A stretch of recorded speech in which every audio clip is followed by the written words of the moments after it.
Hello बच्चों, कैसे हैं आप सभी। और आज हम नई क्लास में जानेंगे कि इंडियन पार्टनरशिप एक्ट 1932 के प्रोविजन क्या होते हैं, जो कि एग्जाम में एक नंबर तक आ जाता है। तो इसी को अच्छे से समझेंगे। उसके बाद हम जानेंगे कि पार्टनर्स की लायबिलिटीज क्या होती है। उसके बाद थोड़े छोटे छोटे पॉइंटर्स को भी हम समझेंगे। और मेन बात क्या है कि आज हम सबसे इंपॉर्टेंट पॉइंट क्या है हमारा जानने का, कि अगर किसी पार्टनरशिप फर्म में पार्टनरशिप डीड नहीं बनाई जाती है, तो उसमें हम कैसे जानेंगे कि कैपिटल कितनी रखनी है, इंटरेस्ट ऑन लोन कितना होना चाहिए, ड्राइंग्स का इंटरेस्ट कितना पे करना है, और उसके बाद काफी चीजें हैं। सैलरी कैसे पार्टनर्स को मिलेगी, कितने परसेंट पे, ये सारी चीज समझेंगे अच्छे से। तो बच्चों, आज की क्लास जो है बहुत इंपॉर्टेंट होने वाली है, तो आप इसको कोशिश करिएगा, पूरे फोकस के साथ देखिएगा। और जो मैं नोट्स आपको लिखवाऊंगा उसको प्रॉपर स्टेप बाय स्टेप अच्छे से इजी तरीके से लिखिएगा, जिससे आपको बाद में समझने में आसानी हो। तो बच्चों, आज की क्लास स्टार्ट करते हैं। तो हमारा जो मेन पॉइंट है, आज पहला पॉइंट है, क्या है वो, ब्लैक से लिख लेते हैं। Provisions of,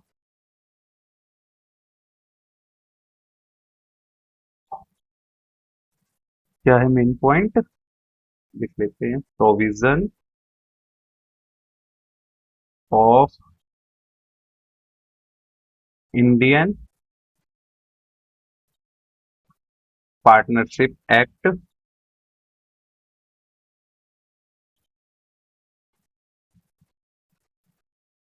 Indian partnership act 1932, 1932, जो कि एग्जाम में थ्योरी में आती है ये, और कितने नंबर की होती है, अप्रोक्स एक नंबर की ये आती है। आप इसको ध्यान से समझिएगा, क्योंकि एक नंबर का सवाल है बच्चों ये, ठीक है। इसको बादल में कर देते हैं 1 मार्क। तो इसको अच्छे से समझते हैं, पहला पॉइंट क्या है इसमें, पहले हम लिखेंगे उसके बाद अच्छे से समझेंगे, ठीक है। तो लिख लीजिए मेरे साथ आप, if all the partners, if all the partners agree, if all the partners agree, a minor can be, a minor can be admitted, admitted, admitted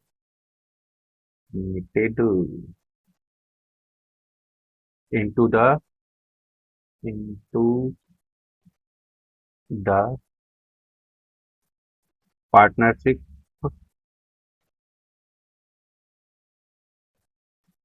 partnership,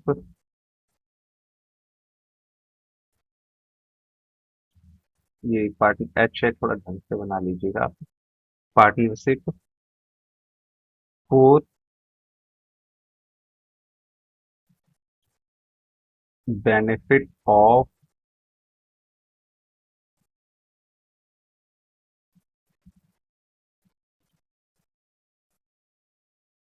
actually आप पार्टनरशिप के बाद पार्टनरशिप फर्म लिख ले। थोड़ा इसको अब मैं मिटा देता हूँ, इरेज करना पड़ेगा।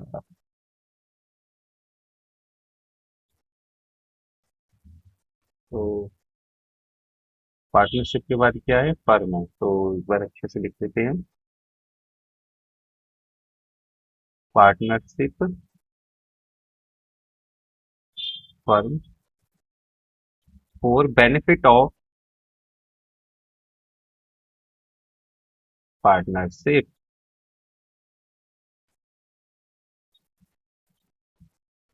और ये कौन से सेक्शन में बातें आती हैं, ये आती है सेक्शन 30 में। पार्टनरशिप एक्ट 1932 के अंदर सेक्शन 30 है। उसके अंदर ये बात कही गई है, क्या बात कही गई है, कि अगर पार्टनरशिप फर्म का अगर बेनिफिट होता है, और जो नया पार्टनर आना चाह रहा है वो माइनर है, तो वो अगर सारे पार्टनर्स एग्री हैं, तो वो पार्टनरशिप फर्म को एडमिट कर सकता है। तो इसको हम अच्छे से समझेंगे बाद में, अभी तो लिख लिया है। और उसके बाद नेक्स्ट पॉइंट लिख लीजिए, फिर आगे समझेंगे। पहले लिखने का काम करते हैं हम सब, ठीक है। दूसरा, registration of firm, registration of firm under partnership act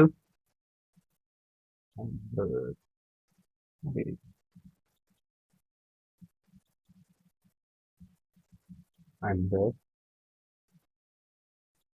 partnership act 1932 is 1932 is नीचे ब्लू पेन से लिख लीजिएगा आप, ऑप्शनल नॉट अ कंपल्सरी। इसको भी हम समझेंगे आगे चल के, बस थोड़ी देर में, मतलब ऑप्शनल। थोड़ा राइटिंग का इशू है, धीरे धीरे पर सुधरती जा रही है हमारी राइटिंग। और ये बात कौन से सेक्शन में कही गई है? सेक्शन 69 में। तो लिख लीजिए आप, सेक्शन 69 में ये बात कही गई है। उसके बाद कर लेते हैं थर्ड पॉइंट की बात, वो क्या है, फिर उसके बाद हम इसको अच्छे से समझेंगे। Unless otherwise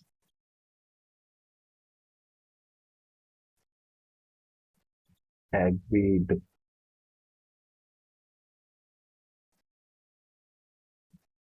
A firm is, a firm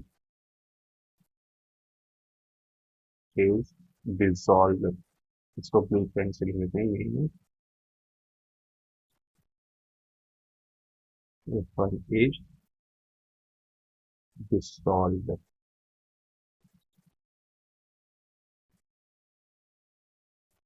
on the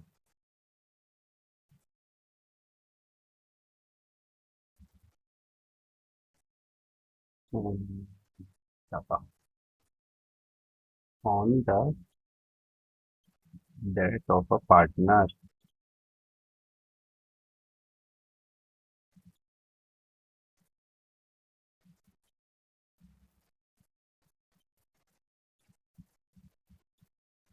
ये बात कौन से सेक्शन में की गई है?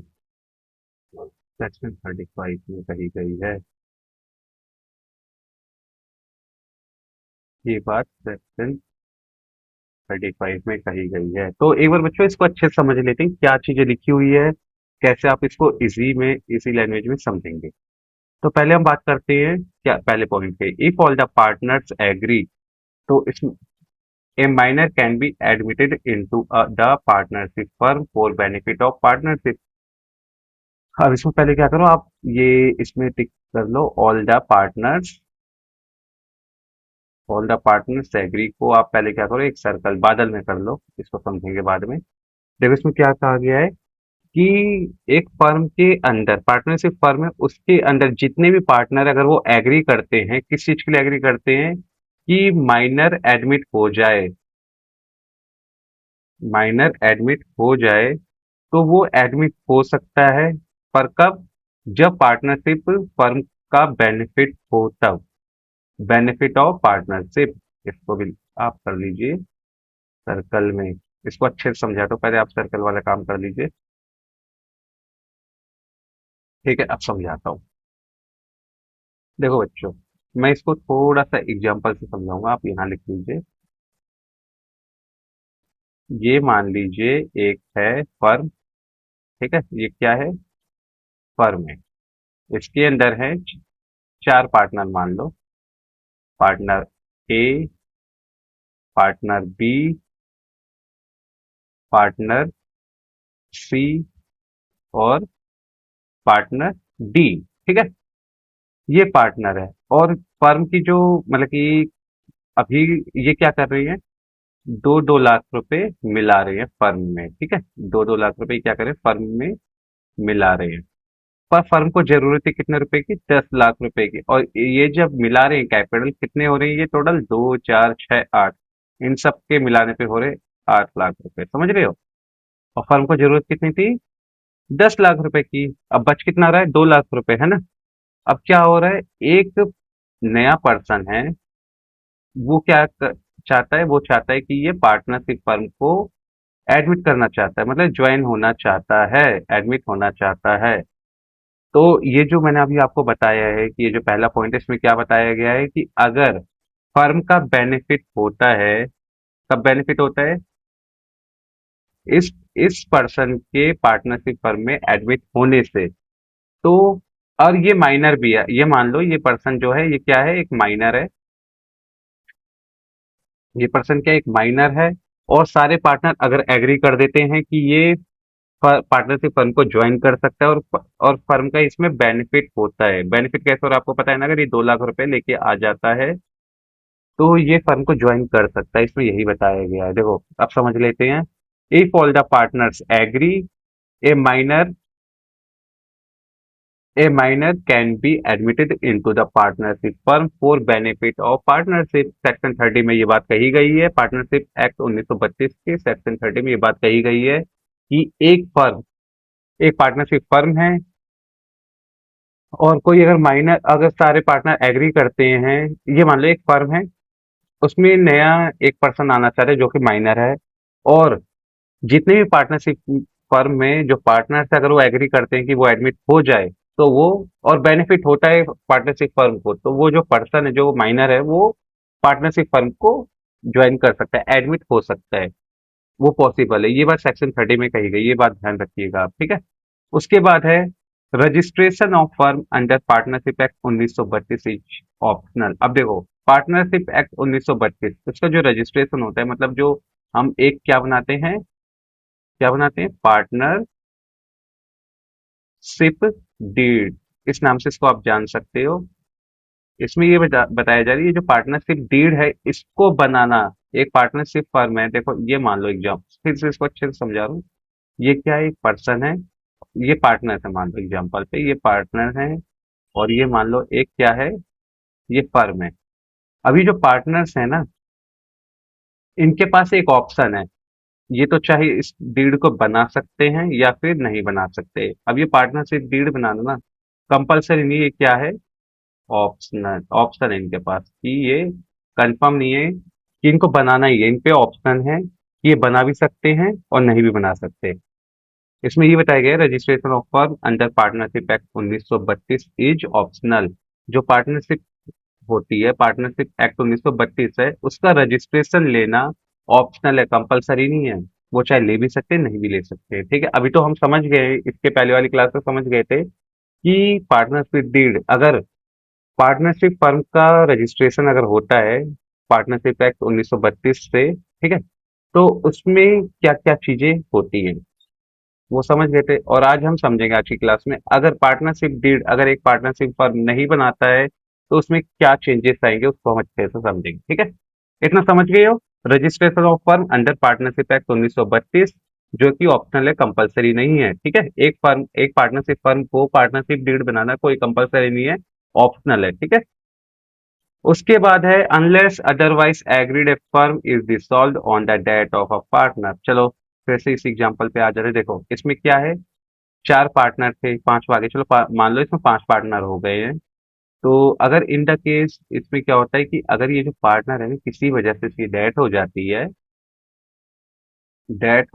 है, और ये जो पार्टनर्स है ना, ये चाहते हैं कि इस फर्म को बंद करना, मतलब फर्म को बंद करना, बंद नहीं कहेंगे, डिसॉल्व बोलते हैं इसको हम अपनी लैंग्वेज में, इसको डिसॉल्व कर सकते हैं अगर एग्री होते हैं। तो इसमें यही बोला गया है, एक पार्टनरशिप फर्म है, अगर किसी पार्टनर की डेथ हो जाती है किसी वजह से या बीमार जो भी हो, उसके बाद ये जो पार्टनर्स होते हैं जो बचे रहते हैं, इनका इनके पास ऑप्शन होता है, या फिर उस फर्म को बंद कर दें या फिर कंटिन्यू रखें, ठीक है। इसमें यही बताया गया है, unless otherwise agreed a firm dissolve on the death of a partner.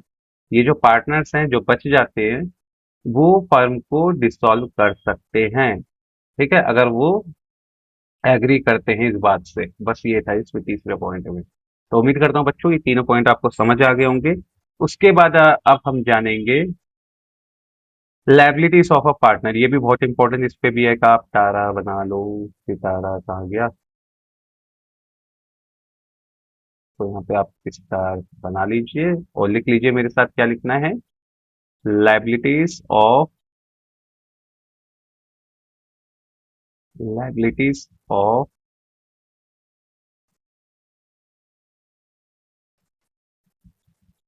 Partners, liabilities of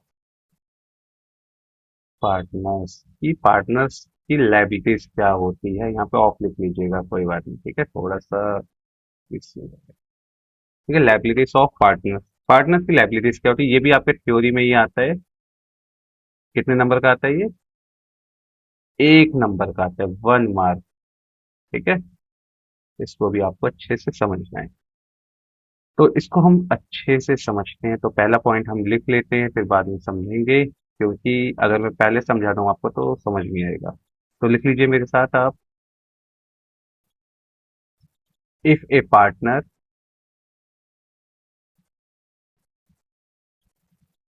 if a partner carries on business, carries on business in competition, in competition with the firm, with the firm, without the consent, without the consent of other partners, of other partners, and and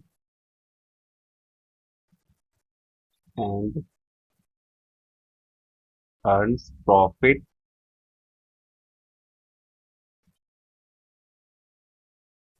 from business,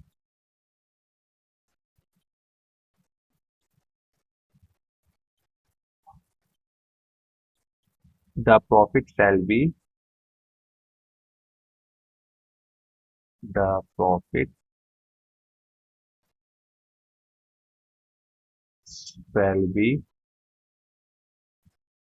paid to the firm। इसको आप blue पे लिख लीजिएगा, paid to the firm। अब इसको अच्छे से समझते हैं, थोड़ा क्या बताया गया है, इसमें क्या बोला जा रहा है उसको समझेंगे, ठीक है। तो पहले आप बना लीजिए एक फर्म, छोटी छोटी नहीं, थोड़ी सी बड़ी सी बनाना। इसमें मान लीजिए कितने पार्टनर्स थे? 3 पार्टनर है। कितने पार्टनर हैं? 3। ठीक है,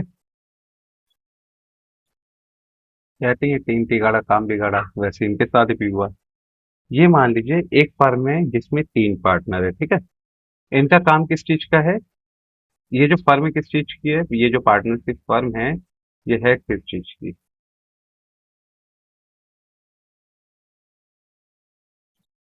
ये फर्म है हमारी ज्वेलरी शॉप। ये फर्म कौन सी है? ज्वेलरी शॉप है, ठीक है। ये फर्म के ज्वेलरी शॉप है। अब एक ज्वेलरी शॉप है जिसमें 3 पर्सन इस ज्वेलरी शॉप को चलाते हैं, ये आपस में क्या है? पार्टनर्स है। पार्टनर ए, इसका नाम है ए, इसका नाम है बी, ये है सी। अब इसमें जो ये जो सी है ना, ये क्या करता है पता है? ये सोचता है कि मैं कुछ अपना खुद का एक काम करूं। ये सोचता है मैं एक अपना खुद का कुछ ना कुछ काम स्टार्ट करता हूँ। कौन सोचता है? ये मिस्टर सी।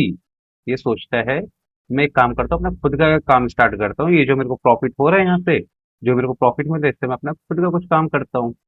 तो ये क्या करता है? एक काम स्टार्ट करता है। वो क्या करता है, और वो काम स्टार्ट करने से पहले इन दोनों से कुछ नहीं पूछता है, मतलब कंसेंट नहीं करता है। कंसेंट नहीं लिया मतलब सलाह नहीं ली, अपनी मर्जी से एक काम खोल लिया। कंसेंट नहीं लिया मतलब कि राय नहीं ली, कुछ नहीं पूछा, अपनी मर्जी से चुपके से ये काम कर दे। और ये पता है मस्त, इसमें मजे की बात क्या है? ये जो काम करता है ना, ये भी क्या करता है, इसको नॉलेज हो जाती है, ज्वेलरी शॉप का काम करता है। तो ये तो चोरी हो गई ना भाई। अब ये देखो, ये पर्सन है साथ में यहाँ पे भी काम कर रहा है, पार्टनरशिप कर रहा है इनसे, और चुपके से बिना पूछे इनसे अपनी इसने खुद का भी काम खोल लिया। और इसमें इसने क्या किया, शुरू में खोला था, इसने कमाए प्रॉफिट के कितने रुपए? 10,000 रुपए कमा लिए। कितने रुपए कमाए? 10,000 रुपए। ठीक है। अब ये भी बहुत चालाक थे, ज्वेलरी का बिजनेस ये भी चल रहे, तो मार्केट में क्या हो गया? कंपटीशन। अब इन दोनों में क्या हो गया देखो, कहीं ना कहीं क्या हो रहा है? कंपटीशन हो रहा है। हो रहा है कि नहीं हो रहा? क्यों, सेम काम ये भी सेम काम वो भी। अब इनको भी पता चल गया भाई, एक नया मार्केट में कंपटीशन हुआ है और पता करना है कि ये कौन कर रहा है। तो पता चलता है इनको बाद में कि भाई ये तो हमारा ही पार्टनर धोखेबाज निकला, मिस्टर सी ने ये काम चोरी से चालू कर लिया है। और मजे की बात क्या है पता है, कानून ये कहता है कि इसने जो प्रॉफिट कमाया है ना बिना पूछे, ये जो प्रॉफिट है ये कहाँ चले जाएंगे, ये चले जाएंगे इस ज्वेलरी शॉप के पास, और ये जो प्रॉफिट होगा ये आपस में बट जाएगा। अब आप बोलोगे सर ये कौन सा कानून आ गया? वो बंदा अपनी मर्जी से अपनी ज्वेलरी शॉप मेहनत से खोला, अपने प्रॉफिट से खोला है, पर ऐसा क्यों कि 10,000 रुपए ये सब आपस में लेंगे, क्यों, काम तो उसका है। पर मजे की बात बताऊं क्या है? मजे की बात ये है कि ये जो भैया जी है ना मिस्टर से ज्यादा होशियार बन रहे थे, इन्होंने क्या किया, ज्वेलरी शॉप ही खोला। अगर ये ज्वेलरी शॉप की जगह ना, अगर इन ये खोल लेते एजुकेशन, एजुकेशन खोल लेते या फिर कोई और शॉप खोल लेते, या फिर मेडिकल लाइन में चले जाते, बहुत अच्छी बात हो गई। बस थोड़ी इनकी बुद्धि उस समय पता नहीं कहाँ फिर गई थी, इन्होंने ये काम खोला, समझ गए? तो इसमें क्या हो गया पता है, इसमें क्या हो गया, सेम कंपटीशन हो गया ना मार्केट में। ज्वेलरी शॉप ये भी है जिसमें ये पार्टनर है, और ज्वेलरी शॉप ये भी है जो कि एक पार्टनर ने चोरी से खोल लिया। इसीलिए कंपटीशन मार्केट में बढ़ा और प्रॉफिट का सारा पैसा यहाँ चला गया। अगर इसके अलावा, अगर ये इसका काम एजुकेशन का होता है या फिर कोई फूड शॉप होती है, मेडिकल होती, तो ये पैसा ये नहीं लेते। इन्होंने क्यों लिया? क्योंकि सेम काम इसने किया, ज्वेलरी शॉप पे इसने काम करा, ज्वेलरी पे इसने काम किया, उसी का बिजनेस आगे बढ़ाया, और जो प्रॉफिट हुआ बाद में ही ले गए। अब इसमें यही लिखा है कि अगर ऐसा होता है कि एक पार्टनरशिप फर्म है और उसमें जो पार्टनर है बिना कंसेंट, बिना सलाह के, अगर वो चोरी से कुछ अपना काम खोल लेता है, सेम काम, कंपटीशन उसमें बढ़ जाता है। देखो कंपटीशन वाली बात आ गई ना, कहाँ है ये रही। देखो, if a partner carries on business in competition, इसमें मतलब ये बोला गया है कि कोई पार्टनरशिप फर्म एक पार्टनर है, एक पार्टनरशिप फर्म एक पार्टनर है, वो क्या करते हैं, एक बिजनेस स्टार्ट करते हैं सेम कंपटीशन का, विदाउट कंसेंट, बिना किसी सलाह के, अपने पार्टनर से कोई सलाह नहीं ली, उसने अपनी मर्जी से काम खोला। तो ये जितना भी फायदा हुआ है उसको, जितना भी प्रॉफिट उसने कमाया है ना, वो सारा कहाँ चला जाएगा, वो ट्रांसफर हो जाएगा, उसको देना पड़ेगा किसको, फर्म को, पार्टनरशिप फर्म को वो देना पड़ेगा। इसमें वही बात की गई है। तो उम्मीद करता हूँ बच्चों ये समझ आ गया होगा आपको मैंने जो बताया इसमें। अगर नहीं आया तो आप मेरे को प्लीज प्यारे बच्चों की तरह कमेंट करके बताइएगा कि हाँ सर, मेरे को ये चीज नहीं आई कि इसने तो अपनी मर्जी से काम खोला और ये क्यों ले गए हैं। अपने हिसाब से कमेंट करिएगा, फिर से मैं आपको ये टॉपिक अच्छे से समझाऊंगा, ठीक है? दूसरा हम लिख लेंगे पॉइंट, क्योंकि इतना टाइम नहीं है हम पे, सेकंड पॉइंट लिख लेते हैं क्या होगा। ये भी इंपॉर्टेंट है, लायबिलिटीज ऑफ अ पार्टनर का ये। इसमें है, लिख लीजिए, इफ अ पार्टनर, ये भी चोरी का ही है, समझाऊंगा आपको बाद में। If a partner earn, if a partner earns profit, if a partner earn profit for himself, for himself from any transactions, any transaction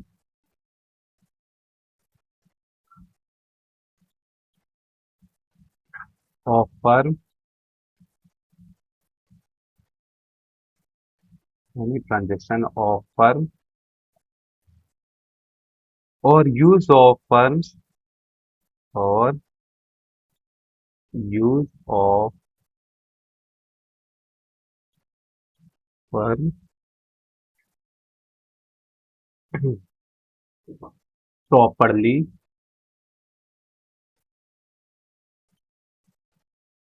और यूज ऑफ फर्म तो थोड़ा अच्छे तरीके से, or use of firm,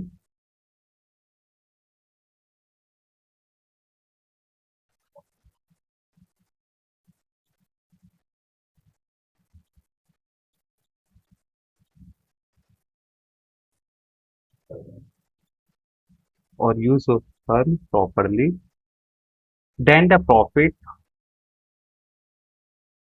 then the profit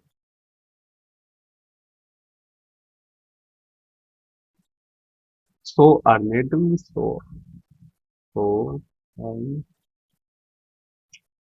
क्या हो रहा है यार, सो shall be paid to the firm, यही है ना, हाँ यही है, shall be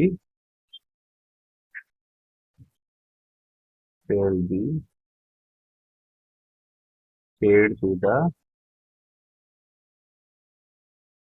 firm। इसमें क्या कहा गया है, बच्चे कह रहे हैं सर ये क्या लिखवा दो इंग्लिश आप, इंग्लिश से हमें नफरत है। इसमें क्या बताएगा बच्चों, मैं बता रहा हूँ, if a partner earn profit for himself from any transaction of the firm or use of firm proper, sorry बच्चों, ये तो पेन की वजह से ना मेरे को थोड़ी सी मिस्टेक हो रही है, थोड़ा सा आप ध्यान दीजिएगा। लिखता कुछ और हूँ, इसमें आ कुछ और जाता है, प्रॉपर्टी है वो प्रॉपरली नहीं है, ठीक है। और मैंने शायद प्रॉपरली पढ़ा भी था, तो कुछ मिस्टेक मेरी तरफ से माफ कीजिएगा। देखो फिर से पढ़ता हूँ मैं। If a partner earns profit for himself from any transaction of firm or use of firm property then the profit so earn shall be paid to the firm. अब इसमें क्या बताया गया है कि देखिए एग्जाम्पल पे, इसमें फिर से एक झोपड़ी बना लो प्यारी सी, एक प्यारी सी झोपड़ी है जिसमें कौन है, दो पर्सन है। कौन कौन है ये पर्सन, ये पार्टनर है, पर्सन नहीं होगा ये, ठीक है। ये मान लीजिए मिस्टर एक्स है, ये है मिस्टर वाई। अब क्या बोलता है, देखो एक्स वाई से बोलता है कि भाई एक काम कर, मैं तो जा नहीं सकता, देखो दुकान पे बहुत लोग आएंगे, एक काम करो तुम मार्केट से कुछ सामान लेके आ जाओ, ठीक है। ये वाई को बोलता है, क्या ले जाओ, मार्केट से कुछ सामान खरीद के ले आओ, ठीक है। और वाई जाता भी है, धीरे धीरे चलते चलते कहाँ जाता है, सामान लेने जाता है, कहाँ, मार्केट में। तो हम क्या बोलेंगे, परचेज गुड्स। हाँ, क्यों, सामान खरीदने जाता है। और गुड्स क्या होते हैं आपको बताया गया है ना, गुड्स क्या होता है, एक फर्म की प्रॉपर्टी होती कि नहीं होती, आपको तो पता है ये चीज, गुड्स जो है फर्म की एक प्रॉपर्टी होती है, ठीक है। अब देखो बच्चों, ये जो परचेज सामान करने जाती है कितने का रुपए का होता है पता है तुम्हें, ये होता है 10 लाख रुपए का। मोटा पैसे का सामान है ये, समझ रहे हो, बहुत पैसे का है। ये क्या करते हैं, जो वाइफ जाते हैं सामान खरीदने मार्केट में, ये होता है मार्केट वैल्यू क्या होती है सामान की, 10 लाख रुपए की होती है। पर ये जो वाई भी बहुत चालाक होते हैं, इसकी पहचान बहुत होती है वहाँ पे कम्युनिटी में, मतलब मार्केट में बहुत सारी पहचान होती है इसकी। तो वहाँ का जो दुकानदार होता है ना, वहाँ का जो दुकानदार होता है, ये वाई से बोलता है कि भाई एक काम करो, तुम मेरे रेगुलर कस्टमर हो, और मान लो तो मेरे दोस्त भी हो, इसका बचपन का दोस्त होता है, ये क्या करता है, व्यापार करता है वहाँ पे। ये बोलता है चलो मैं तुम्हें एक काम करता हूँ, मैं तुम्हें दे देता हूँ, नहीं 5 हजार तो कम हो जाएगा, ये मान लो, ये बोल देता है इसको, भाई मैं तुम्हें 50 हजार रुपए का डिस्काउंट दे देता हूँ, जो तुम 10 लाख रुपए का सामान खरीद रहे हो इसमें मैं आपको दे रहा हूँ डिस्काउंट, कितने रुपए का, 50 हजार रुपए का, ठीक है। पर ये जो भाई है ना, कहता है भाई आता हुआ धन किसको चुभता है, मैं एक काम करता हूँ, ये जो मेरे को 50 हजार रुपए का डिस्काउंट मिला है ना, इसको मैं किसी को बताऊंगा ही नहीं, मैं क्या करूँ, 10 लाख रुपए वहां पे बताऊंगा। तो ये क्या चालाकी करते हैं पता है आपको, ये वहां पे रिकॉर्ड करवा देता है ट्रांजेक्शन में, क्या कि 10 लाख रुपए का सामान, ये बताता ही नहीं है ये जो सामान है, इससे 50 हजार रुपए का मेरे को डिस्काउंट मिला, ये बताता नहीं, ये क्या करता है, ये जो 50 हजार रुपए है इसी का ये प्रॉफिट कमा लेता है, ठीक है। ये बताता नहीं, धोखेबाज होते हैं एक तरीके के, कुछ लोग होते हैं ना व्यापार में धोखेबाज, तो ये भी धोखेबाज निकल जाता है। कितने रुपए का सामान वो कर लेता है, ये 50 हजार रुपए का सामान जो है, उसको जो डिस्काउंट मिलता है वो बताता ही नहीं है अपनी फर्म में, अपने पार्टनर को बताता ही नहीं है कि भाई मेरे को 50 हजार रुपए का डिस्काउंट मिला है, ये सिर्फ बोलता है हाँ भाई 10 लाख रुपए का सामान, ये वापस रख लो इसे आप, ये लो सामान रखो, और पैसे मैं दे के आ चुका हूँ वहाँ पे, बैंक से मैंने ट्रांसफर करवा दिए। और ये जो 50 हजार रुपए का जो डिस्काउंट मिलता है, तो वाई के लिए वो क्या होता है, प्रॉफिट होता है। पर ये जो एक्स है, ये भी बहुत समझदार होता है, ये क्या करता है, सीधा कॉल करके पूछता है कि इस पर्सन से कि भाई एक काम करो, जो अभी सामान खरीदा गया है वो कितने का था। वो बोलते हैं कि भाई जो आपके पार्टनर आए थे वो मेरे रेगुलर कस्टमर थे और मेरे दोस्त भी थे, इसलिए मैंने 10 लाख रुपए के सामान पे मैंने उनको क्या किया, 50 हजार रुपए का डिस्काउंट दिया। अब फिर एक्स वाई से बोलते भाई तेरी चोरी तो पकड़ी गई, अभी जो 50 हजार रुपए जो तूने प्रॉफिट कमाए वो निकाला शांति से। तो कानून के हिसाब से ये भी बताया गया है कि अगर फर्म के अंदर कोई पार्टनर है ना, वो प्रॉफिट को अर्न कर रहा है ना, प्रॉफिट को क्या कर रहा है, कमा रहा है हिमसेल्फ, अपने से कमा रहा है, और जो ट्रांजेक्शन हो रही है वो कौन सी हो रही है, ट्रांजेक्शन में किसको यूज कर रहा है, फर्म की प्रॉपर्टी को यूज कर रहा है। तो इस ऐसी कंडीशन में क्या होगा पता है, जितना भी वो प्रॉफिट कमाया होगा ना, वो क्या करना पड़ेगा उसको, वो फर्म को देना पड़ेगा, पे करना पड़ेगा। तो ये जो 50,000 प्रॉफिट हुआ है, तो ये क्या करेगा, इस फर्म को पे करेगा। ठीक है, बस यही है इसमें लायबिलिटी ऑफ अ पार्टनर में, समझ गए होंगे आप। तो उसके बाद हम समझेंगे, इतना समझ आ गया होगा आपको, है ना। तो इसके बाद थोड़ा सा और समझेंगे, लिख लेते हैं नेक्स्ट टॉपिक के बारे में। मुझे लगता है कि ये टॉपिक जो मैं आपको पढ़ाने वाला हूँ, इसको आप थोड़ा ध्यान से समझेंगे क्योंकि बहुत इंपॉर्टेंट है। पहले आप लिख लो, फिर समझेंगे। लिख लीजिए आप, in the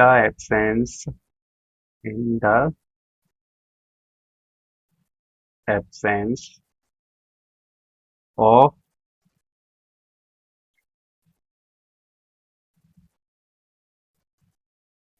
partnership deed. Partnership क्या है, डीड है, पार्टनरशिप डीड। और where it does not, where it does not have a have a clause की। कैसे बना दो बच्चा ना, नंबर कट जाएंगे, मेरे तो नहीं कटेंगे पर आपके कट जाएंगे, ये नहीं बनाए तो। हैव अ क्लोज, क्लोज को हम क्या बोलते हैं, आप ब्रैक इसको बादल बना लो, क्लोज को इसमें लिख लीजिए आप, ब्लू से लिखते हैं थोड़ा अच्छा लगेगा। इसको बोलते हैं हम टर्म्स एंड कंडीशन। इसको मैं आपको ये पॉइंट समझा रहा है, क्लोज क्या होता है। क्लोज के बाद क्या था, इन रिस्पेक्ट ऑफ फॉलोइंग, यहाँ से लिखते हैं in respect of following, in respect of following, then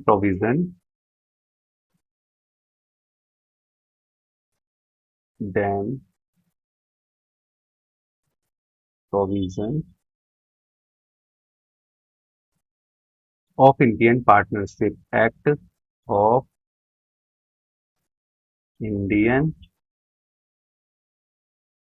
Partnership Act 1932, मतलब 1932 will apply। समझे क्या लिखा है इसमें, इंग्लिश को पढ़े होगे आप। इसमें ये बताया गया है कि अगर एक कोई पार्टनरशिप फर्म है, उसके अंदर पार्टनरशिप डीड नहीं है, क्या नहीं है, पार्टनरशिप डीड नहीं है, और जो पार्टनरशिप फर्म है उनके पास कोई क्लॉज नहीं, क्लॉज क्या होता है, टर्म्स एंड कंडीशन। तो ऐसे केस में क्या provision Indian partnership act 1932 apply करता है, ये हम समझेंगे आज। ठीक है, तो इसको थोड़ा अच्छे से समझना है। तो पहला पॉइंट लिख लो आप, इंटरेस्ट ऑन कैपिटल। अगर किसी फर्म में पार्टनरशिप डीड नहीं बनी है, तो उनका इंटरेस्ट ऑन कैपिटल क्या आएगा, क्या आएगा बच्चों तुम बताओ। नील आएगा, कुछ भी नहीं आएगा, कुछ भी नहीं मिलेगा उनको, पूंजी लगाते रहो बस, कुछ नहीं मिलेगा। क्यों नहीं बना पार्टनरशिप डीड, अब देखो। सेकंड में क्या आएगा, अब इंटरेस्ट ऑन ड्राइंग। अब बात आती है किसकी, इंटरेस्ट ऑन ड्राइंग की। अगर किसी फर्म में, पार्टनरशिप फर्म में कोई पार्टनर है, कुछ पैसा विड्रॉल करता है अपने पर्सनल यूज के लिए, कुछ अमाउंट को विड्रॉल करता है अपने पर्सनल यूज के लिए, बदले में उसको जो इंटरेस्ट ऑन ड्राइंग पे करना पड़ता है फर्म को, तो वो क्या करेगा, कितना परसेंट करेगा, ये सब चीजें तो नहीं बताई गई है, तो इसको भी आप क्या करोगे, नील कर लोगे, कुछ नहीं होगा इसमें भी। ठीक है, थर्ड पॉइंट, ये ध्यान रखना है आपको, पार्टनर सैलरी और कमीशन, ये भी देख लेते हैं। Partner salary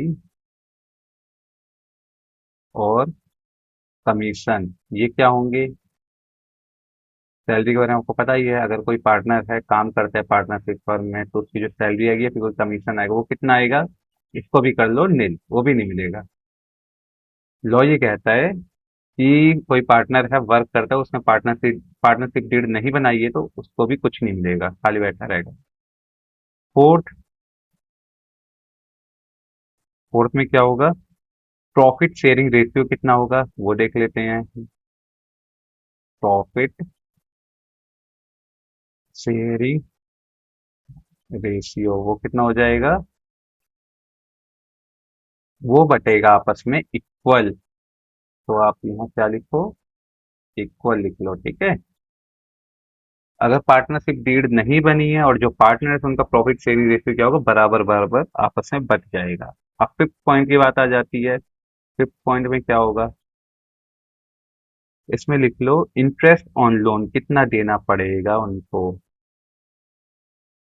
interest on loan कितना पे करना पड़ेगा।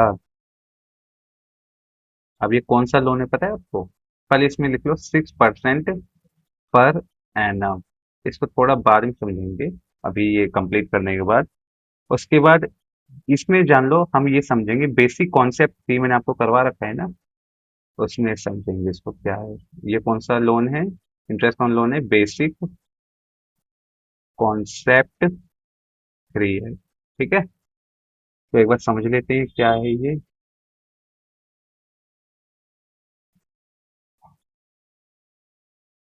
बेसिक कॉन्सेप्ट थ्री मैंने आपको करवाया है। तो देखो आप पीछे नोट्स में देख लेना, बेसिक कॉन्सेप्ट थ्री में मैंने क्या बताया था आपको। क्या था, मैं एक बार फिर करवा दे रहा हूँ आपको। ये कौन सा लोन था? एक फर्म थी, ठीक है, और एक पार्टनर था इसमें, था कि नहीं था?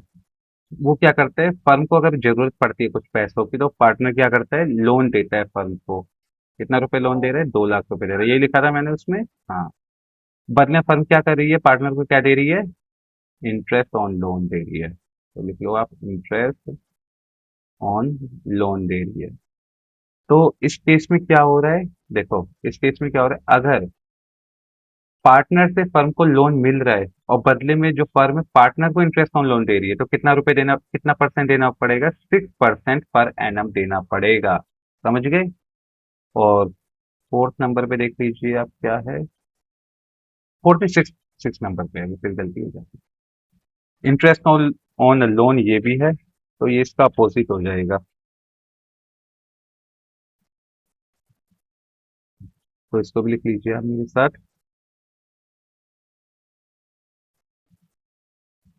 इंटरेस्ट ऑन लोन, ये कितना होगा? ये नील होगा। ये क्या है ये भी समझेंगे भी। और ये कौन सा मैंने करवा रखा है? बेसिक कॉन्सेप्ट फोर पे मैंने करवाया है इसको। इसमें क्या था मैं समझा देता हूँ, इसको ब्लू से समझाता हूँ। अगर ऐसा होता है कि एक फर्म है और इधर पार्टनर है, अगर पार्टनर को कुछ पैसे की जरूरत है, फर्म है पार्टनर को लोन देती है, तो बदले में जो पार्टनर है इंटरेस्ट देगा ना, फर्म को इंटरेस्ट ऑन लोन देगा, वो कितना देना पड़ेगा? इसमें नील देना पड़ेगा, वो नहीं देना पड़ेगा उसको, इंटरेस्ट जो है नहीं पे करना पड़ेगा। तो इसमें यही बताया गया है कि अगर किसी पार्टनरशिप फर्म में पार्टनरशिप डीड नहीं बनी है और फर्म जो है पार्टनर को लोन दे रही है, तो बदले में जो इंटरेस्ट होता है उस पे कोई भी परसेंट नहीं लेगी फर्म, ठीक है। तो इसमें एक सबसे बड़ी बात क्या है पता है? इसमें सबसे बड़ी बात ये है कि अगर इनका केस अगर ऐसा होता है कि पार्टनरशिप डीड किसी पार्टनरशिप फर्म में नहीं बनती है, तो सबसे बड़ा नुकसान किसको होता है? पार्टनर को होता है या फर्म को होता है? आप ही मेरे को कमेंट करके बताओगे कि कोई ऐसी फर्म है जिसके अंदर पार्टनरशिप डीड नहीं बनी है, उसमें जो नुकसान किसको होगा, पार्टनर को होगा या फर्म को होगा? आप ये मेरे को बताएंगे। और ये कमेंट करने के बाद आंसर आप मेरे को ये बताना। नहीं, मैं आपको आंसर बता दूंगा, उसमें जो नुकसान होगा फर्म को ज्यादा नुकसान होता है, पार्टनर को नहीं होता, फर्म को होता है नुकसान, ठीक है। क्यों, आप जितनी भी ट्रांजेक्शन अभी देख रहे हो, सब में फर्म को ही नुकसान हो रहा है। इंटरेस्ट ऑन कैपिटल पार्टनर को तो हो ही रहा है, कोई दिक्कत नहीं है। इंटरेस्ट ऑन ड्राइंग, अब बदले में देखो पार्टनर ने क्या किया, कुछ पैसे लिए, विड्रॉल किए, बदले में जो परसेंट देना तो वो नहीं दिया, फर्म को यहाँ पे भी नुकसान हो गया। पार्टनर सैलरी और कमीशन, फर्म को भी कहीं ना कहीं इसमें नुकसान हुआ है। प्रॉफिट शेयरिंग रेशियो इसमें इक्वल बटेगा। इंटरेस्ट ऑन लोन, अब देखो इसमें क्या हो रहा है, जहां फर्म को इंटरेस्ट पे करना था वहां पे 6% पर एनम करेंगे, अगर जहां फर्म को इंटरेस्ट मिलना था वहां पे कुछ भी नहीं मिलेगा, जीरो, कुछ नहीं मिलेगा। तो फर्म कहीं ना कहीं नुकसान किसको हो रहा है? फर्म को हो रहा है। हो रहा है कि नहीं हो रहा? इसके बाद एक और पॉइंट हम समझेंगे, क्या है वो? लिख लीजिए आप मेरे साथ, ब्लैक पेन से लिख लीजिएगा, हेडिंग डाल दीजिएगा। पहले आप क्या करिए, थोड़ा सा एक लाइन खींच लीजिए।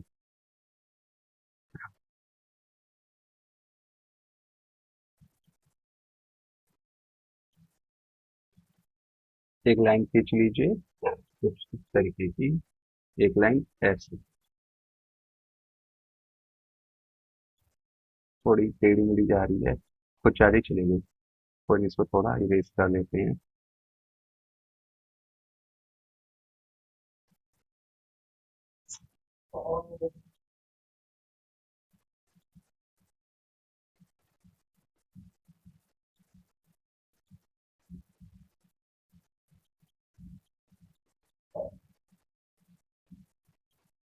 चलो कोई नहीं, जारी जान दो, कोई दिक्कत नहीं है। ये बहुत इंपॉर्टेंट पॉइंट है, तो इसमें आप क्या करना है, एक एक छोटा सा स्टार बना लीजिए। थोड़ा स्टार गलत बन गया है, फिर से बनाता हूँ। बचपन में तो बहुत बनाया हम सब ने, जब सेकंड थर्ड क्लास में तो बहुत बनाते थे, अच्छा लगता था। चलो ये इंपॉर्टेंट पॉइंट है, तो इसको आप अच्छे से समझना। क्या है ये? चार्ज अगेंस्ट प्रॉफिट, एक तो हमारा है ना, चार्ज अगेंस्ट क्या है, ये प्रॉफिट है। दूसरी तरफ क्या है? एप्रो एप्रोप्रिएशन ऑफ प्रॉफिट है, इसको भी हम समझेंगे। एप्रोप्रिएशन ऑफ प्रॉफिट, ये क्या होता है इसको हम समझेंगे अभी, ठीक है। तो पहला, इसमें क्या है, नेचर की हम बात करेंगे कि क्या नेचर होते हैं चार्ज अगेंस्ट प्रॉफिट के, और एप्रोसिएशन ऑफ प्रॉफिट के क्या नेचर होते हैं, इसको समझेंगे, ठीक है। तो लिख लीजिए, चार्ज अगेंस्ट प्रॉफिट का नेचर क्या होता है? It is expense, it is an expense. ये क्या होता है? एक खर्चा होता है, इट इज एन एक्सपेंस। पहले लिख लेते हैं, बाद में समझेंगे, ठीक है। अभी आपको समझ नहीं आएगा ना, तो एग्जाम्पल पे deducted deducted from revenue, deducted from revenue to determine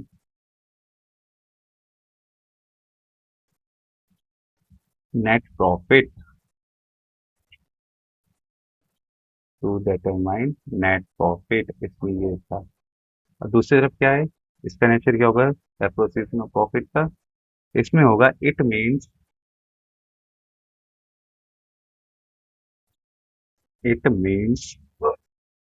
distribution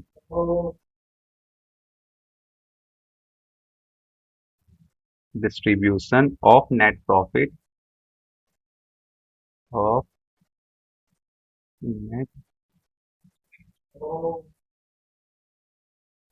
profit, एक मिनट इसको हटाए नहीं, distribution of net profit among partners, among partners. अब ये क्या लिखा है? बच्चे कहने सर ये क्या लिखा है, आप क्या लिखवा रहे हो, कुछ समझ नहीं आ रहा है। तो बच्चों मैं ये आपको थोड़ी देर में समझाऊं, पहले आप लिख लो मेरे साथ। उसके बाद रिकॉर्डिंग की बात करते हैं। रिकॉर्डिंग कहाँ होती है इनकी? इनकी रिकॉर्डिंग जो होती है चार्ज अगेंस्ट प्रॉफिट की रिकॉर्डिंग कहाँ होती है? ये डेबिट साइड में होती है। इट इज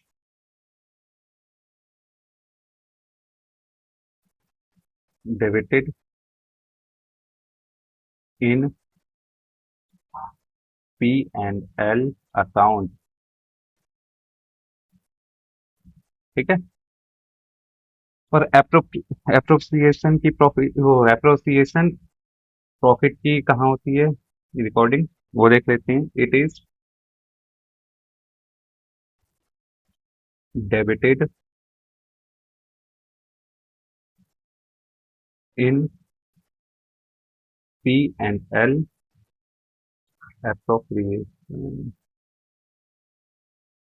appropriation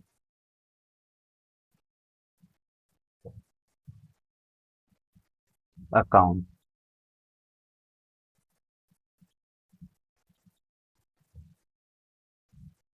यहाँ पे आप अकाउंट लिख लीजिए, ठीक है। और थर्ड पॉइंट क्या है हमारा? एग्जाम्पल, कुछ एग्जाम्पल लेते हैं इसको समझने के लिए। एग्जाम्पल क्या होंगे इनको समझने के लिए?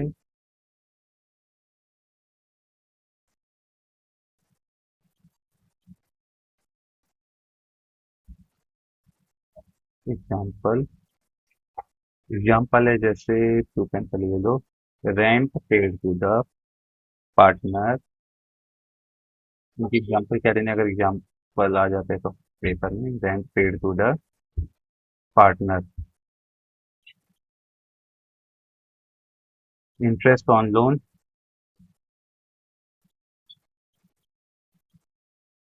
इंटरेस्ट ऑन लोन, और मैनेजर का कमीशन, मैनेजर कमीशन।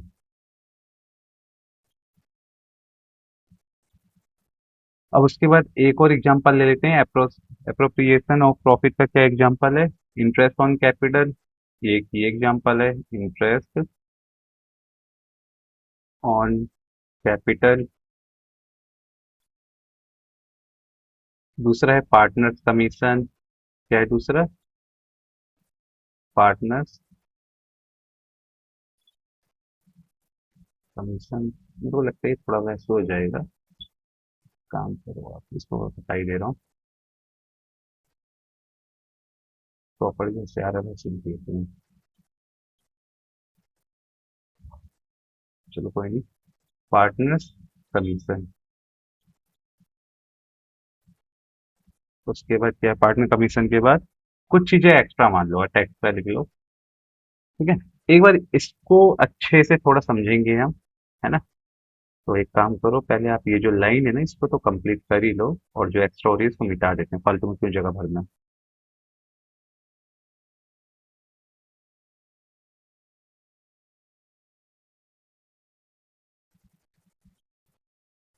स्केल होकर के आ जाते हैं। कोई बात नहीं, जो यहीं तक कर लेते हैं थोड़ा बहुत, बस हो गया। अब इसको मैं समझा देता हूँ आपको एक छोटे से एग्जाम्पल से, ठीक है। तो ब्लैक पहले देख लेता हूँ, एक लाइन खींच लीजिए आप मेरे साथ। अरे यार लाइन तो सीधी नहीं होती है, एक लाइन खींच लीजिए, एक फर्म बना लीजिए यहाँ पे आप। एक क्या है ये? फर्म है जिसका ग्रॉस प्रॉफिट कितना हुआ है? ग्रॉस प्रॉफिट फर्म का हुआ है कितना? 1 लाख रुपए, ठीक है। 1 लाख रुपए ग्रॉस प्रॉफिट हुआ है फर्म का। और नेट प्रॉफिट है इसका, एग्जांपल दे रहा हूं मैं, नेट प्रॉफिट है कितना? 60,000 रुपए। अब बच्चे बोलेंगे सर ये कैसे आ गया, ग्रॉस प्रॉफिट 1 लाख है और ये 60,000 आ गया। तो आपको पता ही है, जब हम प्रॉफिट एंड लॉस अकाउंट बनाते हैं तो उसमें हमारे जो इनडायरेक्ट एक्सपेंस होते हैं वो माइनस हो जाते हैं। कौन कौन से होते हैं इनडायरेक्ट एक्सपेंस, तो ब्लू से लिख लेते हैं। जैसे मान लीजिए, देखो डायरेक्ट एक्सपेंस हमारे क्या है, रेवेन्यू में से डायरेक्ट एक्सपेंस माइनस होते हैं तो हमारे निकल के आते हैं ग्रॉस प्रॉफिट। उसके बाद हम इनडायरेक्ट एक्सपेंस निकालते हैं जो कि हम प्रॉफिट एंड लॉस अकाउंट में निकालते हैं, जिससे हमारे निकल के आता है नेट प्रॉफिट या फिर नेट लॉस, ठीक है। तो इनडायरेक्ट एक्सपेंस में क्या क्या चीजें आ जाएंगी? रेंट आ गया है ना, रेंट पे कर दिया आपने। उसके बाद सैलरी हो गई, स्टाफ की सैलरी हो गई। उसके बाद क्या आएगा? बैड डेप्ट हो गए, बैड डेप्ट।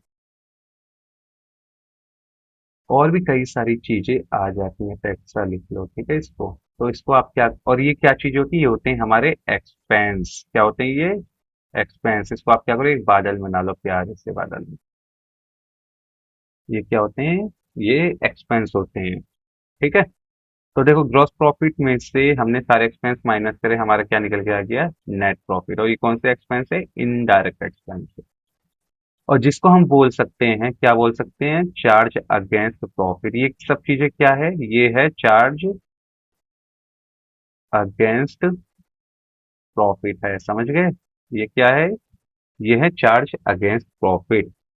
अब इतना समझ गए। अब इसके बाद क्या होगा, ये जो 60,000 प्रॉफिट हुआ है, अब हम जो अप्रोप्रिएशन ऑफ प्रॉफिट क्या होता है, ये जो नेट प्रॉफिट हमारा निकल के आया 60,000, और जितने भी हमारे पार्टनर्स हैं, ये मान लीजिए फर्म के अंदर जितने भी पार्टनर है, अभी जितना नेट प्रॉफिट आया है, ये क्या होगा, ये जो नेट प्रॉफिट है इनमें बट जाएगा इक्वली, या फिर जो भी इनका परसेंटेज होगा उस हिसाब से बच जाएगा। अब इतनी जो प्रोसेसिंग है, इसको हम क्या बोलते हैं पता है आपको, लिख लीजिए। आप क्या बोलेंगे, आप बताओ। एप्रोप्रिएशन, फिर से गलती कर दी।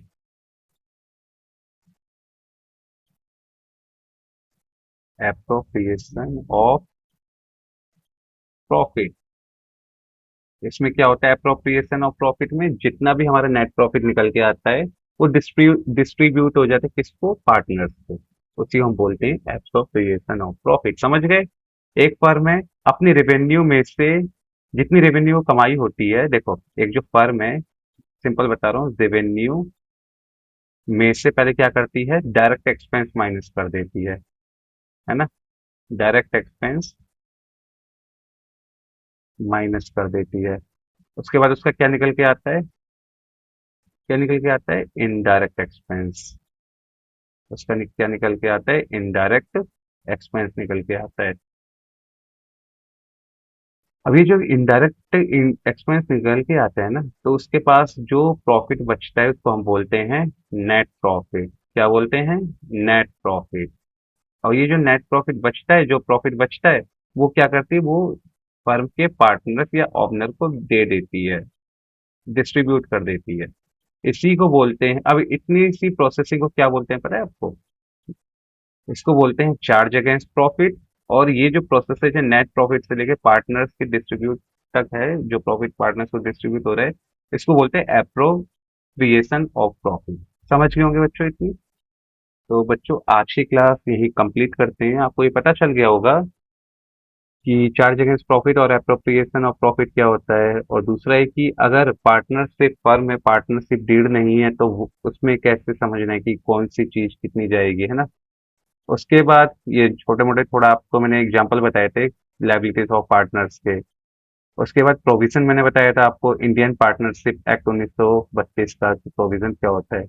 तो बच्चों अगर आपको इसमें कोई चीज ऐसा हो सकता है ना समझ आई हो, तो आप मेरे को कमेंट करके जरूर बताइएगा, फिर से मैं आपको अच्छे से समझाऊंगा। तो बच्चों आज की क्लास यही कंप्लीट करते हैं, मिलेंगे आपको नई क्लास में नए टॉपिक के साथ।